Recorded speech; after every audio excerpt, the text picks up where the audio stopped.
Hello everybody, welcome back to another episode of Roll and Move Reviews. My name is Kirk, I'm your host. As always, thank you so much for watching. As we all know in life, as well as board games, there are days where you're the one storming the castle, and other days where you're the one defending it. Metaphor works, right? I mean, I kind of just made it up. Today is one of those days where you're the defender, because we are talking this episode about Castle Panic, a cooperative board game of castle defense for 2 to 6 players from Fireside Games. Let's take a look. As you can see, the board is divided up into 6 different sections. 2 sections each of 3 colors, red, green, and blue. In the very center, you have the castle towers, which you're trying to defend. And then you have outer walls that are protecting the castle. The very outer ring is the forest ring. This is where monsters come in at. At the beginning of the game, you'll just place 1 monster in each section. And your monsters are orcs. You have goblins, trolls, and boss monsters like the orc warlord.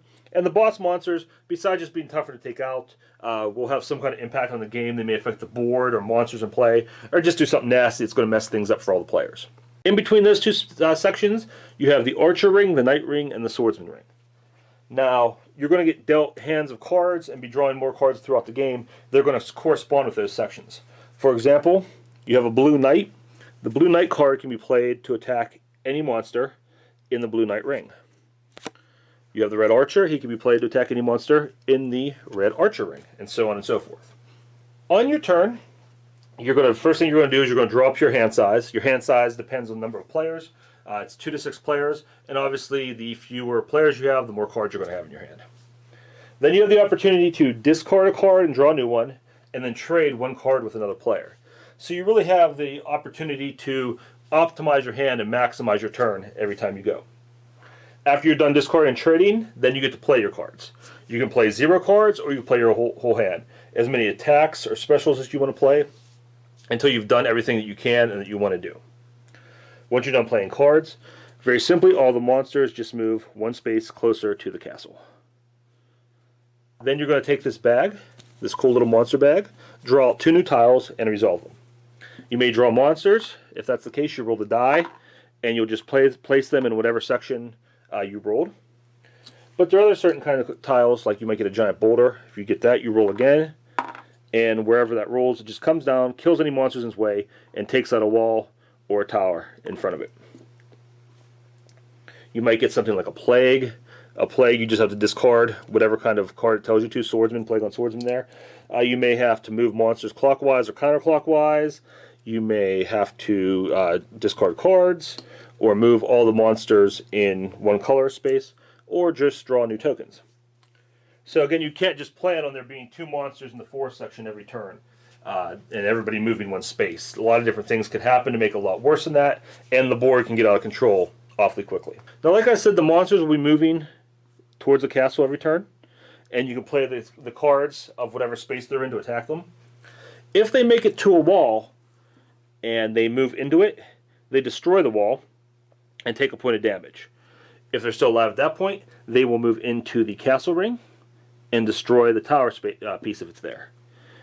They'll take another point of damage. If they're still alive after that point, they'll start to move around clockwise within the tower ring and take out a different tower every turn until they die.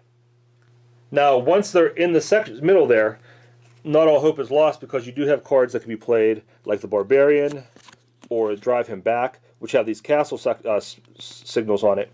And those can be played in that middle spot to take care of anything that's stuck in there. You also have some other special cards. You have a couple different kinds of wild cards. You have an any color archer, knight, or swordsman, and basically they can be played anywhere in that ring. Then you have heroes of a certain color, and they can be played anywhere in that color. Then you'll have things like brick and mortar. You play them together. You can rebuild a castle outer wall. And just other different types of special cards you can play on your turn to help you out and do things besides just attack the monsters. If the monsters are able to take out every tower piece, then everybody loses. If you can get through this entire bag and defeat all the monsters on the board with at least 1 tower piece standing, then everybody wins. If everybody wins, you'll all take the tokens of the monsters you defeated, count up the total hit points, and whoever has the most hit points is basically like the MVP. They're called the Master Slayer, but everybody wins as a group. And that's how you play Castle Panic. As you can probably tell, Castle Panic isn't a very complex game. When you take that relatively simple rule set and add on the fact that it's a co-op, which eliminates any issues you may have with a competitive game, what you're left with is a game that I can get to the table often with a very diverse group of players. I can play this with serious gamers, non-gamers, casual gamers, even kids, and everybody's going to enjoy themselves. Now, even though it is simple to teach and learn, there is some depth to strategy and the tactics to it because you have so many decisions to make. What are you going to do in your turn? What cards can you trade away? Which ones can you discard and draw back up for? Which cards are you going to play now? You may have a monster at the gates, and you can have the cards to deal with them, but if you play those cards, you don't have anything left to deal with the bigger threat lurking in the forest. It's going to be breathing down your neck soon. So lots of different decisions to be made, and a lot of strategy to play out. I also think this game is a true co-op in the fact that everybody really has to work together. You can't just play lone wolf and only worry about your turn. Everything you do affects what the next player does and the player after that. You have to try and trade your cards and maximize each other's turns and just really work together and make those decisions corporately. As with all co-ops, you have the risk of an alpha gamer coming in, taking over, trying to tell everybody what to do. But because the game has so many moving parts and so many decisions to be made, I think it's a little more difficult for one player to do that, and it's easier to stop it. I also like the fact that you can't math the game out. That's a bigger part of the challenge, is that you can't just say, I know for a fact that there will be a swordsman or a monster in the swordsman ring on your turn, so here's a swordsman, give me the archer I can use now.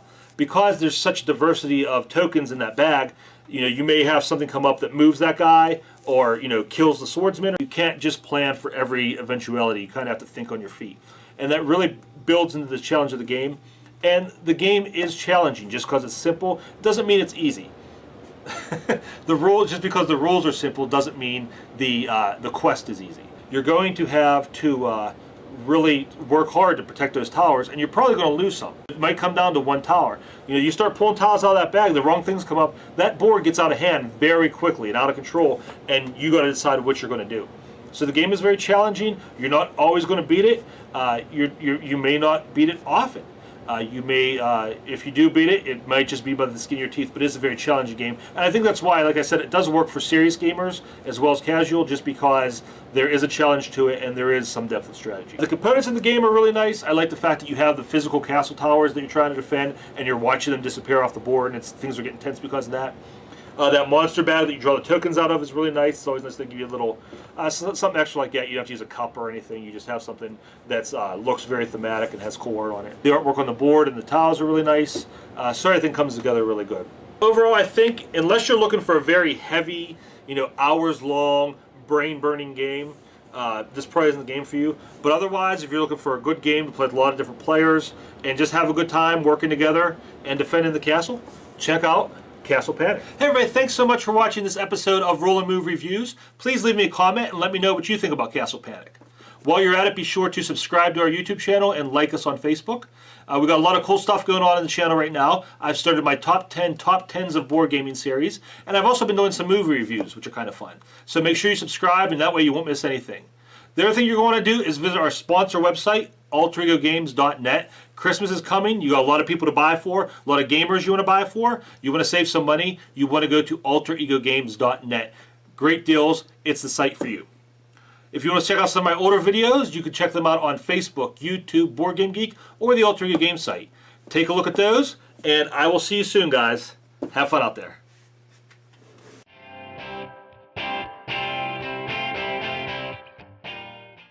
Hey everybody, it's me again. I thought now would be as good a time as any to compare these two games. On one hand, we have Castle Panic, of course, and on the other, we have a game I reviewed last month called Dead Panic, which is a spin-off or a sequel to the original game here. If you haven't watched my Dead Panic review, go check that out because it'll give you an idea of the differences between these two games, and also it'll give you my overall thoughts and opinions on Dead Panic. But I want to take a second, put them head-to-head, and see which one comes out on top. Now, as far as theme goes, obviously two very different themes, very popular themes. You got fantasy over here and zombies over here.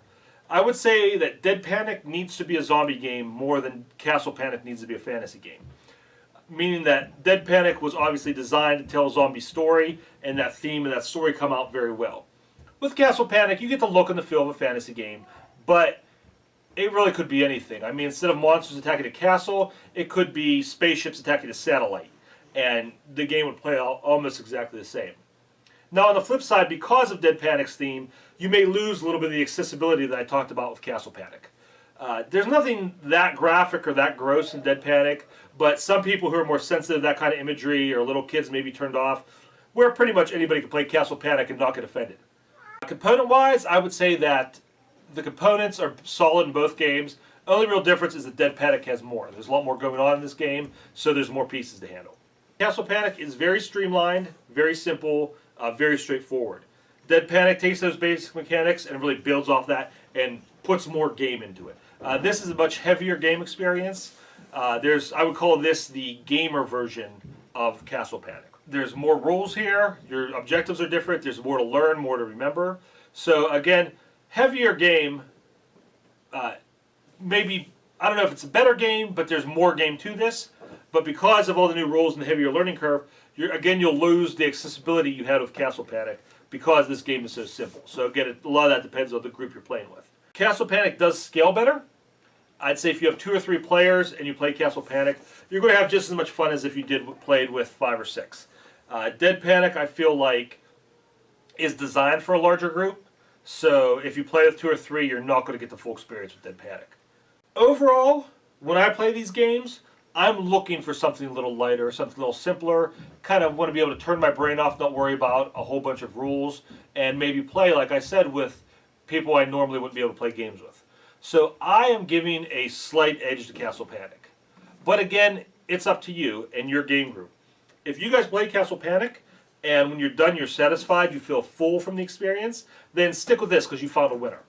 If you play this and you like the way it works, you like the base mechanics, but you wish there was more game to it, then you probably want to upgrade to Dead Panic because there is more of a game experience here, and that's probably what your group is looking for.